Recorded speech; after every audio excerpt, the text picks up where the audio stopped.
ਅਗਲੀ ਖਬਰ ਵੱਲ ਚਲੀਏ। ਅੱਜ ਗੁੱਡ ਨਿਊਜ਼ ਆਈ ਹੈਗੀ ਆ ਵੀ ਫੈਡਰਲ ਰਿਜ਼ਰਵ ਬੋਰਡ ਨੇ ਕਿਹਾ ਆ ਵੀ ਆਉਣ ਵਾਲੇ ਸਾਲ ਦੇ ਵਿੱਚ ਹੋ ਸਕਦਾ 3 ਵਾਰੀ ਉਹ ਇੰਟਰਸਟ ਰੇਟ ਘਟਾਉਣ। ਉਹਦੇ ਨਾਲ ਜਿਹੜੇ ਲੋਕਾਂ ਦੀ ਸਟਾਕ ਮਾਰਕੀਟ 'ਚ ਮਨੀ ਆ, ਉਹ ਮੈਨੂੰ ਲੱਗਦਾ ਵੀ ਹੁਣ ਪਾਰਟੀ ਪੂਰਟੀ ਕਰ ਰਹੇ ਹੋਣੇ, ਕਿਉਂਕਿ ਜਿੰਨਾ ਜੰਪ ਸਟਾਕ ਮਾਰਕੀਟ ਨੇ ਅੱਜ ਕੀਤਾ ਉਹ ਬਹੁਤ ਵੱਡਾ ਹੈਗਾ।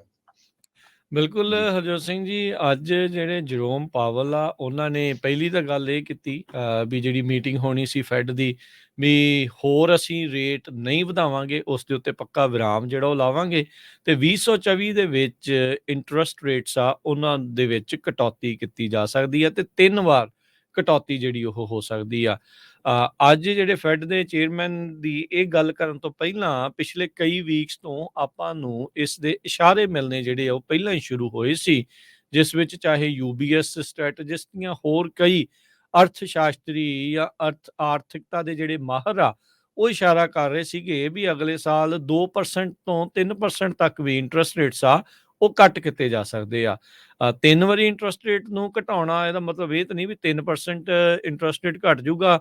1.5 ਜਾਂ 2% ਮੈਕਸਿਮਮ ਜਿਹੜਾ ਆ ਉਹ 1.5 ਦੇ ਵਿੱਚ ਲੱਗਦਾ ਇੰਟਰਸਟ ਰੇਟ ਦਾ ਉਹਦੇ ਵਿੱਚ ਕਟੌਤੀ ਕੀਤੀ ਜਾ ਸਕਦੀ ਆ। ਆਪਾਂ ਦੇਖਿਆ ਵੀ ਇੰਟਰਸਟ ਰੇਟਸ ਵਧਣ ਦੇ ਕਰਕੇ ਬਹੁਤ ਸਾਰੀਆਂ ਜਿਹੜੀਆਂ ਮਾਰਕੀਟਸ ਆ ਉਹਨਾਂ ਦੇ ਵਿੱਚ ਪਾਣੀ ਇੱਕਦਮ ਖੜ ਗਿਆ ਸੀ, ਸਟੈਗਨੈਂਟ ਜਿਹੜੀਆਂ ਆ ਉਹ ਹੋ ਚੁੱਕੀਆਂ ਸੀ। ਸੋ ਫਾਈਨਲੀ ਕੁਛ ਗੁੱਡ ਨਿਊਜ਼ ਜਿਹੜੀ ਆ ਉਹ ਲੋਕਾਂ ਨੂੰ ਸੁਣਨ ਨੂੰ ਮਿਲੂਗੀ। ਫੈਡਰਲ ਓਪਨ ਮਾਰਕੀਟ ਕਮੇਟੀ ਨੇ ਵੋਟ ਕੀਤਾ ਯੂਨੈਨਿਮਸਲੀ ਵੀ 5.25 ਤੋਂ 5.5 ਦੇ ਵਿੱਚ ਜਿਹੜਾ ਟਾਰਗੇਟਡ ਰੇਂਜ ਹੈਗੀ ਆ ਇੰਟਰਸਟ ਰੇਟਸ ਦੀ, ਉਸ ਨੂੰ ਉੱਥੇ ਹੀ ਰੱਖਿਆ ਜਾਊਗਾ, ਸਟੈਡੀ ਰੱਖਿਆ ਜਾਊਗਾ, ਇਸ ਦੇ ਵਿੱਚ ਹੋਰ ਵਾਧਾ ਨਹੀਂ ਕੀਤਾ ਜਾਊਗਾ। 11 ਇੰਟਰਸਟ ਰੇਟ ਹਾਈਕਸ ਉਹ ਹੋਈਆਂ ਸੀ ਪਿਛਲੇ ਸਾਲ ਦੇ ਵਿੱਚ, ਪਿਛਲੇ ਸਾਈਕਲ ਦੇ ਵਿੱਚ। ਪਿਛਲੇ 22 ਸਾਲਾਂ ਦੇ ਇਤਿਹਾਸ ਵਿੱਚ ਫੈਡ ਦੇ ਦੁਆਰਾ ਇੰਨੀ ਤੇਜ਼ੀ ਦੇ ਨਾਲ ਇੰਨਾ ਜ਼ਿਆਦਾ ਇੰਟਰਸਟ ਰੇਟ ਆ ਉਹ ਵਧਾਇਆ ਗਿਆ ਸੀਗਾ। ਸੋ 3 ਇੰਟਰਸਟ ਰੇਟ ਕੱਟਸ ਆਉਣਗੇ ਅਗਲੇ ਸਾਲ ਦੇ ਵਿੱਚ। ਇਹਦੇ ਨਾਲ ਹੀ ਜਿਹੜੀ ਆ ਉਹ ਮਾਰਕੀਟਸ ਦੇ ਵਿੱਚ ਤੇ ਲੋਕਾਂ ਦੇ ਵਿੱਚ ਖੁਸ਼ੀ ਦੀ ਲਹਿਰ ਜਿਹੜੀ ਆ ਉਹ ਦੌੜੀ ਆ।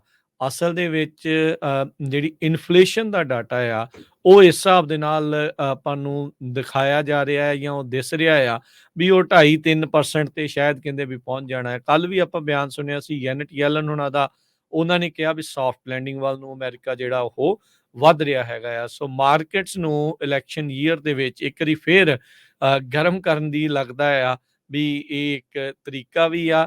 ਕਾਫੀ ਚੀਜ਼ਾਂ ਜਿਹੜੀਆਂ ਉਹ ਰੁਕੀਆਂ ਪਈਆਂ ਸੀ, ਇਸ ਦੇ ਨਾਲ ਪੁਸ਼ ਮਿਲੇਗਾ, ਧੱਕਾ ਜਿਹੜਾ ਇਸ ਨੂੰ ਮਿਲੇਗਾ ਵੀ ਜਿਹੜੀ ਇਕਨੋਮੀ ਆ ਉਸ ਦੇ ਵਿੱਚ ਗੇੜਾ ਆ ਡਾਲਰਾਂ ਦਾ ਉਹ ਦੁਬਾਰਾ ਰਿੜਨਾ ਸ਼ੁਰੂ ਹੋਵੇ। ਐਂਟੀਸਪੇਟ ਕਰ ਰਹੇ ਆ ਵੀ 1.5% ਤੱਕ ਇੰਟਰਸਟ ਰੇਟਸ ਆ ਉਹ ਓਵਰਆਲ ਅਗਲੇ 12 ਮਹੀਨਿਆਂ ਦੇ ਵਿੱਚ ਘਟ ਸਕਦੇ ਆ।